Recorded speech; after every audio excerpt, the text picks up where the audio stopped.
Hello, everyone, and welcome back to the English Pod. My name is Marco. And my name is Catherine, and it is the holiday season. That means we're talking about Christmas and Christmas shopping. We've got a great lesson for you today. Exactly. So we're going to be looking for a Christmas gift. And so let's listen to our dialogue for the first time, and we'll be back to explain some words. Bill, you gotta help me. What's wrong? Slow down or you're gonna give yourself a heart attack. Tomorrow's Christmas and I haven't bought my mom anything. I'm such a bad son. Take it easy. Let's go to the mall, window shop a little, and see if there's anything she might like. That's just it. I don't know what to get her. Last year I got her a ring that was 2 sizes too big and a pair of shoes 5 sizes too small. I suck at getting presents for people. That's where you're making a big mistake. You can't just guess people's likes or sizes, especially with clothes or jewelry. On top of that, I think that you should get your mom something that shows how much you love her. At the same time, you should show her that you took the time and effort to look for something that she would really like. Yeah, you're right. When it comes down to it, I can be pretty tacky. Yeah, tell me about it. I know. Your mom is trying to learn Spanish, right? Why don't you get her a gift certificate for this great website I saw called Spanish Pod? Now that's a great idea. All right, we're back. So now why don't we take a look at language takeaway? Language takeaway. Okay, so there are a lot of interesting words in this dialogue. Some of them have to do with Christmas and some of them have to do with shopping. So this first one has to do with neither. It's actually a phrase. It's a medical term. Right. He talked about a heart attack. Okay, so you know what a heart is, but a heart attack is when there's no more blood going into your heart and your heart stops beating. Okay. Very, very dangerous situation. So the person actually said this because the other guy was like, Bill, you gotta help me. He was all very excited. So he's like, whoa, slow down or you're gonna give yourself a heart attack. So it's not literal, right? Yeah, it's not a real heart attack. He's saying, calm down. Calm down. Okay. All right. And well, he was very upset because he hadn't bought a gift. And he said, I suck at getting presents for people. I suck at getting presents for people. Well, suck is not a very polite word. My mom used to get angry at me when I used it, but it's a way to say that I'm very, very bad at doing something. Okay. Right. So I suck at playing tennis. All right. Or you could say, I suck at math. All right. But again, this is not something you should use on a test or in an essay because it's very spoken colloquial English. Right. Exactly. And this other word is actually okay to use. And when you're talking about presents or you're talking about decorations, you say something is tacky. Okay, well, if you call something tacky, this is an adjective, so something is tacky, it's really a matter of opinion. Right. Okay, so I think this is tacky, but you don't. Maybe that's a problem. So let me give you an example of tacky.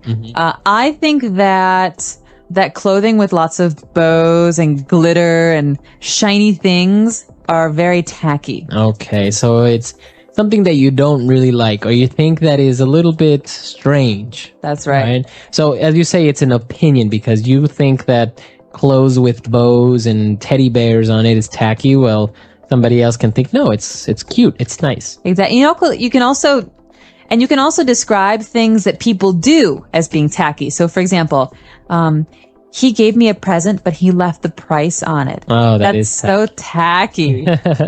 Right, that is tacky. All right, so the word is tacky. And moving on, we talked about a gift certificate. You should get your mom a gift certificate. Well, a gift certificate is a very popular form of gift giving now. You know what a gift is, but a certificate is a piece of paper. Okay, so you could have a birth certificate, for example. It says when you were born, where you were born. But in this case, a gift certificate is a piece of paper that you give someone to say, you have this much money to spend at this store. So I could give my mom a gift certificate for a bookstore for $50, and she can go with this piece of paper and spend $50 for free. Okay. Because I already paid.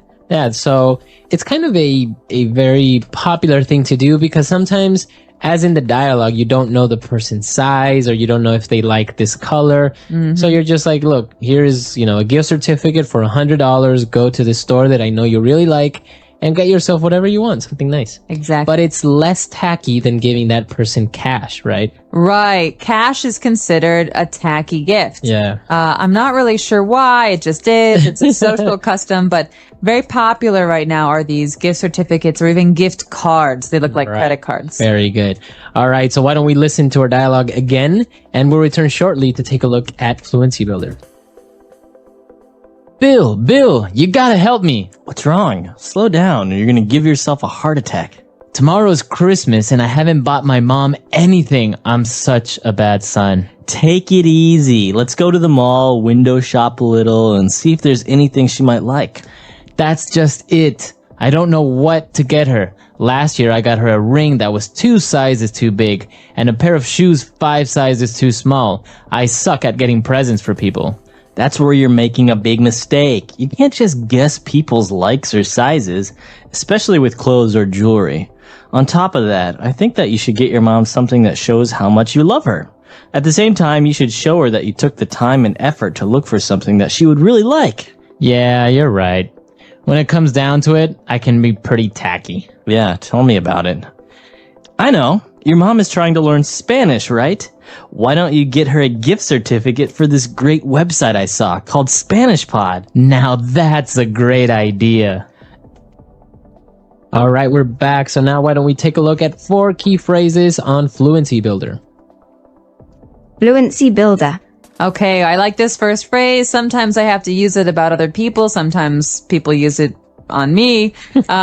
You say, take it easy. Take it easy. Hey, take it easy. Relax. This is a way to say, hey, be calm. Be calm. Yeah. So there's no, you can't really translate it, right? Like, well, take what easy? You can't, but So it's just a phrase. There are 2 main contexts. Okay, there are 2 situations where this is really popular.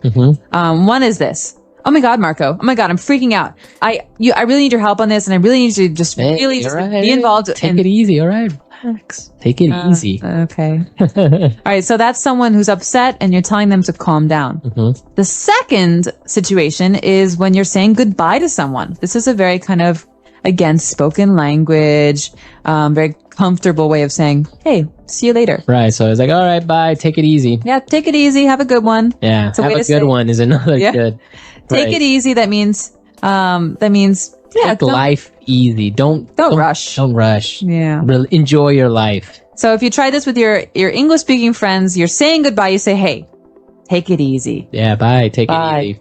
It's a nice one. Very nice. All right. And our second phrase is actually, it's interesting because when he talked about the ring that he got for her mom that was 2 sizes too big and a pair of shoes 5 sizes too small. So the construction there, 2 sizes too big, 5 sizes too small. This is a very important construction, and it doesn't quite make sense when you hear it, so that's what we're going to explain right now. Let me try to explain this using an example. Okay. If I have a size 7 shoe, and my brother gives me a Christmas present of size 9 shoes, I say, Peter, these shoes are 2 sizes too big. Right. Okay, that's the number 2 sizes, TOO, too big. That means they're too big for me by 2 sizes. Okay. Because the difference between 7 and 9 is 2. Right. But if he gives me a size 5 shoe, say, Peter, these shoes are 2 sizes too small. That means that, 5 is 2 less than 7. So this is a very popular construction. So you're saying specifically how much bigger or how much smaller the shoes are. In the case with the ring or shoes or anything that has a size. Exactly. But the funny thing is you can also exaggerate. You could say, oh, this sweater is so ugly. It's 10 sizes too big for me. It's not really 10 sizes. Right. So, but you can use this construction, right? Using 1 size too big, etc. Even when you're buying something to the store, to the lady in the store, you can say, oh, I think this shoe is 2 sizes too big. Can you give me a smaller pair? Exactly. All right. And our third phrase for today, when the person said, yeah, you're right. When it comes down to it, I can be pretty tacky. So we looked at tacky, but what does he mean when it comes down to it? Okay, well, it is very confusing sometimes when we talk about phrases in English. But when it comes down to it is a way to say, in reality, or actually, or the truth is yes. So it's a way to say something is truthful. Okay, so I can say, when it comes down to it, Catherine is a good friend. Oh. Right? So when times are tough or in the end, or actually maybe you have your small faults, but you are a good friend. Right. Or when it comes down to it, Marco is a really hard worker. So sometimes he likes to play video games, but when it's a really important, he will work really hard. Very good. So very good uses of this phrase, and you can use it in many different contexts. And for our fourth phrase, when the person said, yeah, tell me about it. What does it mean, tell me about it? Tell me about what? Okay. Well, this is a really very popular phrase. You hear this all the time, and it's a way to say, yeah, I agree. I understand. Okay? I understand. So this is a phrase that means agreement. Okay, so I could say, God, I really hate winter because when I leave work, it's always really dark. Yeah, tell me about it. It's always dark and it makes me feel lazy. Right. And so Marco is agreeing. He says, I don't like it either. Yeah. So this is a very, very spoken language way of agreeing with someone. So you say, yeah, tell me about it. Right. So it's very natural. It's a very natural way of agreeing with someone, right? Exactly. All right. So great phrases. Why don't we take a look at our dialogue for the last time, and we'll be back to talk a little bit more. Bill, you gotta help me. What's wrong? Slow down or you're gonna give yourself a heart attack. Tomorrow's Christmas and I haven't bought my mom anything. I'm such a bad son. Take it easy. Let's go to the mall, window shop a little, and see if there's anything she might like. That's just it. I don't know what to get her. Last year I got her a ring that was 2 sizes too big and a pair of shoes 5 sizes too small. I suck at getting presents for people. That's where you're making a big mistake. You can't just guess people's likes or sizes, especially with clothes or jewelry. On top of that, I think that you should get your mom something that shows how much you love her. At the same time, you should show her that you took the time and effort to look for something that she would really like. Yeah, you're right. When it comes down to it, I can be pretty tacky. Yeah, tell me about it. I know. Your mom is trying to learn Spanish, right? Why don't you get her a gift certificate for this great website I saw called Spanish Pod? Now that's a great idea. All right, great. So now that the all right, so as we said, gift certificates are a good idea, but what else do you like to give as Christmas presents? Personally, I like things that people really think about and spend their time doing or making. So I like, for example, my mom is a beautiful quilter. She makes these big blankets and quilts them. And sometimes she even quilts names of people and stuff. And so those are really wonderful gifts because they're, the person thinks about you and who you are and what you want. And so I like to be able to give gifts like that, but I'm not necessarily that creative.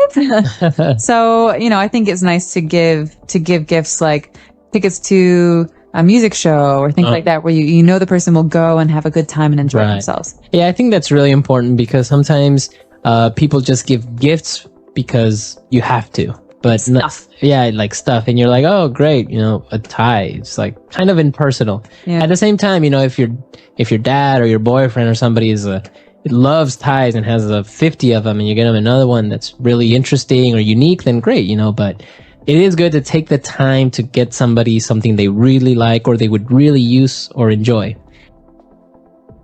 Today we're talking about something we talk about every year. Every year after Christmas, or during the Christmas holidays, we talk about New Year's Day, and a very important topic, New Year's resolutions.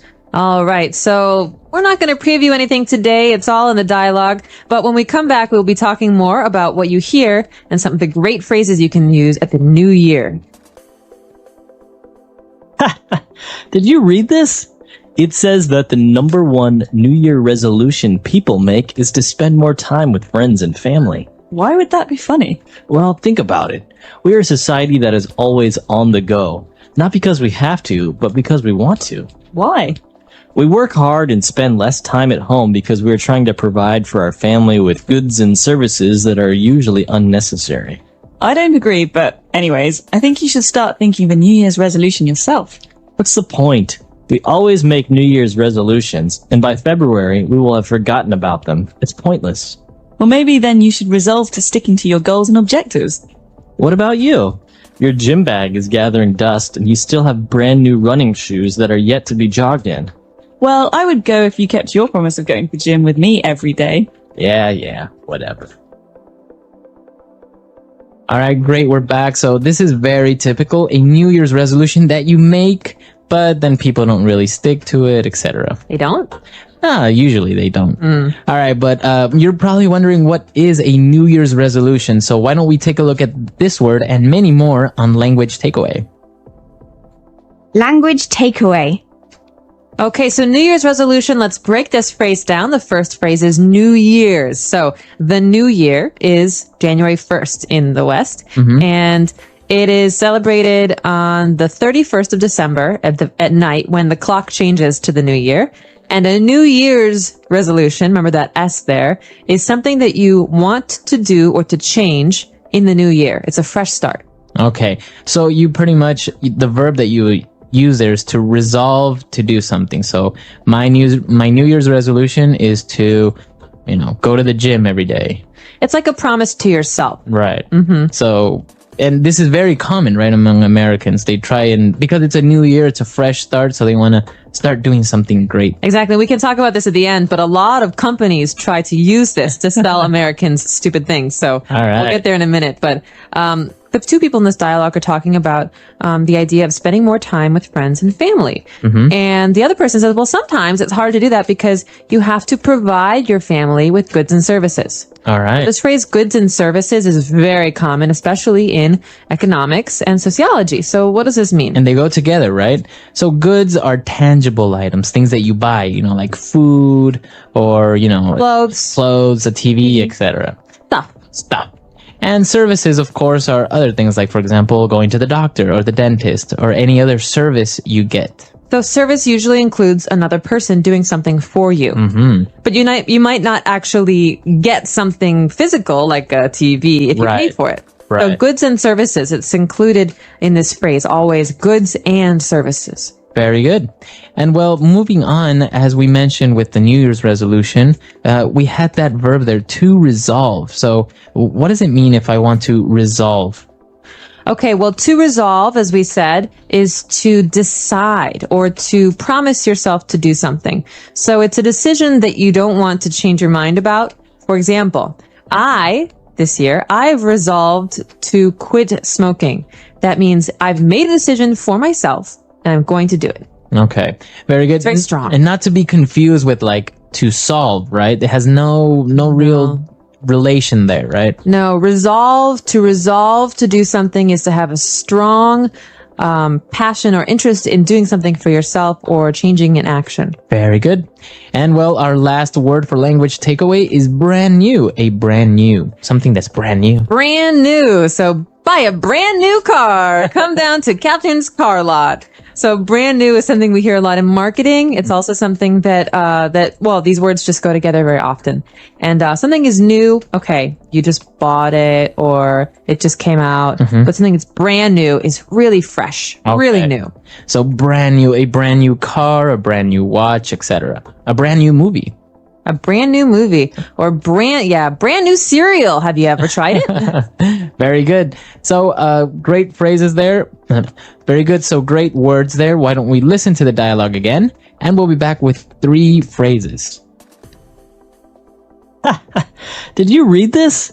It says that the number 1 New Year resolution people make is to spend more time with friends and family. Why would that be funny? Well, think about it. We are a society that is always on the go. Not because we have to, but because we want to. Why? We work hard and spend less time at home because we are trying to provide for our family with goods and services that are usually unnecessary. I don't agree, but anyways, I think you should start thinking of a New Year's resolution yourself. What's the point? We always make New Year's resolutions, and by February, we will have forgotten about them. It's pointless. Well, maybe then you should resolve to sticking to your goals and objectives. What about you? Your gym bag is gathering dust, and you still have brand new running shoes that are yet to be jogged in. Well, I would go if you kept your promise of going to the gym with me every day. Yeah, whatever. All right, we're back. So now let's take a look at these 3 phrases on Fluency Builder. Fluency builder. Okay, this first phrase is very common at gas stations and food, like fast food chains. We say on the go. All right. So he mentioned that we are a society that is always on the go. It means we're always moving. Exactly. So you're always going to work, going home from work, going to the store, going to the school to get the kids, always moving, moving, moving. So that kind of action, that kind of life is on the go. Okay. You can also say eat on the go. That means I eat while I'm going somewhere, while I'm doing something. I don't sit down. Okay. So on the go. And well, talking about New Year's resolution, and we said that, well, many people resolve to do something, but they don't really do it. And we have a phrase that is used here, to stick to something. Stick to your resolution. To stick to it. So you think of tape or glue, these things that help things stick together. Okay. So in that sense, it's kind of, it's a way for you to describe continuing to do something or not stopping, not quitting, not ending it. And so I could say, remember how I said I wanted to quit smoking? Well, I'm really going to stick to this resolution because I think it's important. That means I'm not going to give up. Right. Very good. So you're going to stay with it. You're not going to give up. All right. So stick to something, like, for example, our English learners, they'll stick to learning English. And we could say as words of encouragement, hey, stick to it. Stick to it. Don't give up. With it. Don't give up. All right. And, well, finally, they were discussing, or more arguing about the gym membership and everything. And he mentioned that the gym bag is gathering dust. All right. This is a very nice phrase, I think, because it's very visual. I like phrases where you can see what's happening. So gathering means collecting. That means, that the dust in the air, it's building on this bag, and something is gathering dust if we don't use it. So we haven't gone to the gym because our bag is in the corner and it's just filled with dust. Exactly. We could also say this about the computer. Why should I buy you a new computer, Marco, if you never use the old one? That's just sitting in the house gathering dust. Very good. Okay. So it's another way of saying you never use it, you never do it, etc. Exactly. For an object, though, you can't say you are gathering No, dust. well, that'd be a little weird. You might be dead or... All right. Great phrases. So why don't we listen to this dialogue one last time? Did you read this? It says that the number one New Year resolution people make is to spend more time with friends and family. Why would that be funny? Well, think about it. We are a society that is always on the go. Not because we have to, but because we want to. Why? We work hard and spend less time at home because we are trying to provide for our family with goods and services that are usually unnecessary. I don't agree, but anyways, I think you should start thinking of a New Year's resolution yourself. What's the point? We always make New Year's resolutions, and by February, we will have forgotten about them. It's pointless. Well, maybe then you should resolve to sticking to your goals and objectives. What about you? Your gym bag is gathering dust, and you still have brand new running shoes that are yet to be jogged in. Well, I would go if you kept your promise of going to the gym with me every day. Yeah, whatever. All right, we're back. And well, as you mentioned, there were some interesting things about this dialogue, especially when they talked about a society that's always on the go. And you mentioned that, well, sometimes you eat on the go. And I've seen people in the United States that are actually eating while driving. I'm guilty of doing that. Really? Yeah. Have no time to actually sit down for like 15 minutes and eat. Now, I remember being in high school at home and, you just have so much stuff to do. You have school, then after school, there's like, soccer practice. After that, there's music lessons and you never have time to eat. So you have to grab food in the car. And then on the way home, you're picking things up and you get home and you do your homework or whatever. There's so much stuff to do and it doesn't stop. It doesn't stop when you grow up. It doesn't stop as if you're an older person. That's the way life is in America. Wow. Yeah. That's really interesting because I think many of our listeners that are in other countries would find that a little bit peculiar if they actually went to the United States and saw somebody in their car, like having a hamburger while driving, and sipping on their soda. Yeah, it's kind of sad, actually. Well, that's the thing. You don't have much time. But actually, this is based on true events, kind of, on the fact that many Americans do want to spend more time at home with their friends, with their family, because, as you say, you're always so busy. And I think it's a nice resolution to resolve to have dinner with your family once or twice a week at home, where you sit down and you talk about your lives. It's nice because you get to share and you get to know each other better. And, otherwise you're always just on the go in different places. Yeah, exactly. Today we have a very exciting elementary lesson for you. That's right. We are going to take our clothes to the dry cleaners. Oh, okay, so that means we have some dirty clothes. They need to be cleaned. Let's listen to this dialogue one time, and when we come back, we'll be talking about the words and phrases that you hear in it. Thank God you were open. I have an emergency. Hello, Mr. Henderson. What can I do for you? I need this dress and this suit dry cleaned ASAP. Okay, I can have it ready by the end of the week. No, you don't understand. I need this tomorrow morning. I accidentally spilled beer all over my wife's dress, and we have a wedding to attend tomorrow. She's gonna kill me. Okay, I can have it ready tomorrow afternoon, but this suit is also very stained. I can't guarantee we can remove it completely. Fine. Can you also iron and starch this shirt? Certainly. Great. This is our secret. If you see my wife, say nothing to her about this. All right, we're back. So now there are probably a couple of words that you didn't understand. So why don't we look at those now in language takeaway? Language takeaway. Marco, you already told our listeners about one phrase, to dry clean. So dry cleaned. All right, so that's when you take your clothes to a professional who doesn't only wash them, right? You don't just put water and soap on it. They actually put some special chemicals and use special machines to get very hard to remove stains from it. Exactly. And so this is often what we use when we clean coats or fancy shirts and dresses, because you don't want to clean those yourself. Right, you can't put those in the washing machine. No. So this is the dry cleaner. That's the name of the place. And the action, what they do is they dry clean clothes. Okay, very good. All right, well, I mentioned that we take them to the dry cleaners because we want to remove stains. Okay, so a stain is a mark or some color that does not come off, does not go away. All right, so for example, sometimes you can have a wine stain. Ooh, wine stains are the worst. They're red and they never come off. Or blood stain. Or blood stain. Ooh. Right, so a stain is a noun, but you can also use it as an adjective. My shirt is stained. Okay, so it's stained. My pants are stained and I can't wear them again. Again, now you can also use it as a verb. I stained my pants. All right. So it's a verb, it's a noun, and an adjective all in one. Easy to remember. Well, there's another word that's, related to this word. We spilled something. Okay. So I spilled wine and it stained my shirt. Okay. So to spill.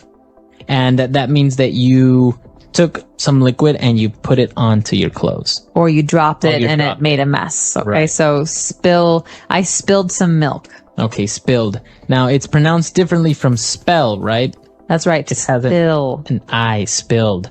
All right. Now our next word is also a noun and a verb, to iron. To iron means to make something flat with no lines, okay? To smooth it out. So we use an iron to iron. Exactly. It's the metal electronic object. It gets very hot. So you wash your shirts, for example, and your shirts are wrinkled because you just washed them. So you need to iron them. That's right. And so you smooth them out, you flatten them with this object, an iron. Okay. And well, usually if you take them to the dry cleaners, they will iron them and also starch them.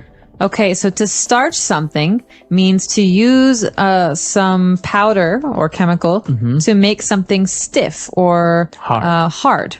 So the noun or the chemical is also called starch. Exactly. So you think of a shirt with many buttons that a man wears to work.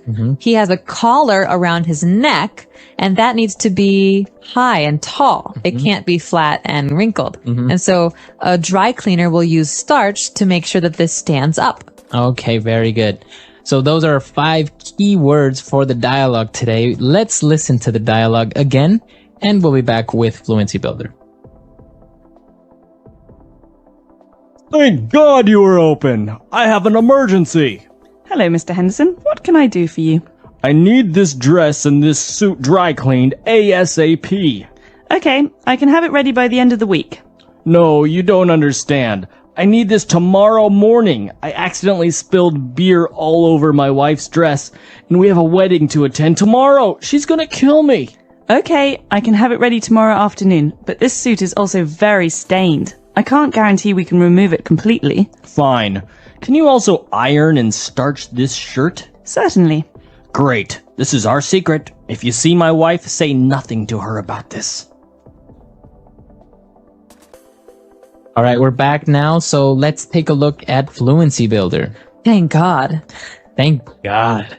All right, what is this phrase? Thank God. Okay, this is a phrase we use in English to say that we're happy about something or that we're relieved. Okay. So maybe I'm nervous that the mail isn't going to come today. And then the mail comes and I say, "Oh, thank God. The mail came." Yeah. Okay. I'm happy. I was hoping it would come. So you're relieved. Thank God. Now, is it, we are using the word there, God, but it doesn't really have a religious connotation that much, right? Not anymore. No. It's usually just a phrase. Exactly. Okay. Now, what about this acronym ASAP or ASAP? ASAP. So as soon as possible. Okay. It's an acronym. So the first letter comes from the word.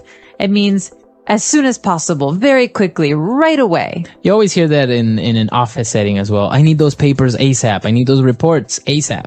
Exactly. So you can say it either way, ASAP or ASAP, and it means immediately. Okay. And he said that he needed the suit ASAP, and he said, I can have it ready by the end of the week. Okay, so that might not be fast enough for the client, for the person here who has the stain, but the end of the week is a very, very useful phrase because it means that maybe today's Monday or Tuesday, by Friday or Saturday, we'll have this ready for you. Okay. Because we think of the end of the week as Friday, maybe Thursday, Friday. So I can say the end of the week, or the end of the day, Exactly, the end of the month. or the end of the year. Exactly. So the end of is usually The last. the last time. So Okay. thank goodness it's the end of the week. I'm ready for my weekend. Very good. Okay. So great phrases there as well. Let's listen to the dialogue for the last time. Thank God you were open. I have an emergency. Hello, Mr. Henderson. What can I do for you? I need this dress and this suit dry cleaned ASAP. Okay, I can have it ready by the end of the week. No, you don't understand. I need this tomorrow morning. I accidentally spilled beer all over my wife's dress, and we have a wedding to attend tomorrow. She's gonna kill me. Okay, I can have it ready tomorrow afternoon, but this suit is also very stained. I can't guarantee we can remove it completely. Fine. Can you also iron and starch this shirt? Certainly. Great. This is our secret. If you see my wife, say nothing to her about this. All right, we're back. So now, dry cleaning, ironing. Are you good at this, or do you get a lot of your clothes dry cleaned? I'm pretty good at this, actually. I don't like to wash clothes. I get really bored with the washing machine, but I actually really like ironing. Really? Yeah, I find it very relaxing. Really?